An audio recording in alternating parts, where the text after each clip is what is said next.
C'est une nouvelle étape dans la construction du centre d'enfouissement des déchets radioactifs à Bure, dans la Meuse. Son exploitant, l'Agence nationale pour la gestion des déchets radioactifs, vient de lancer la procédure d'expropriation. Près de 300 propriétaires ayant droit sont concernés par la cession de leur terrain. Près de Bure, entre la Meuse et la Haute-Marne, le reportage de Lodoïs Gravel et Frédéric Madier. Jean-Pierre Simon est agriculteur près de Cirefontaine en Ornois, à la limite de la Haute-Marne et de la Meuse. Il exploite 130 hectares en polyculture élevage.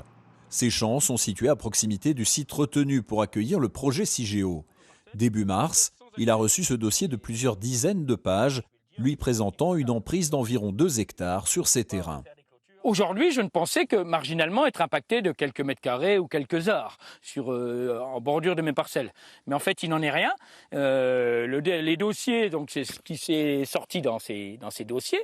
Donc j'ai 8 parcelles impactées avec de fortes emprises, pour certaines linéaires, pour d'autres beaucoup moins linéaires, avec pas d'accès, avec pas d'intitulé. Donc c'est plein de questions autour de ce dossier. Depuis 2010, l'Andra acquiert des terrains pour préparer le projet de stockage des déchets radioactifs français. C'est dans ce cadre que Jean-Pierre Simon a déjà participé à un réaménagement foncier. L'enquête parcellaire qui vient de débuter l'inquiète, elle pourrait conduire à des expropriations.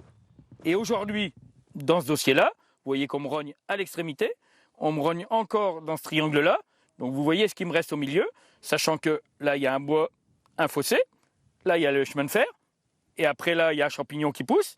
Là, il y a un autre champignon. Donc, je ne sais pas comment je vais aller dans la partie restante de ma parcelle.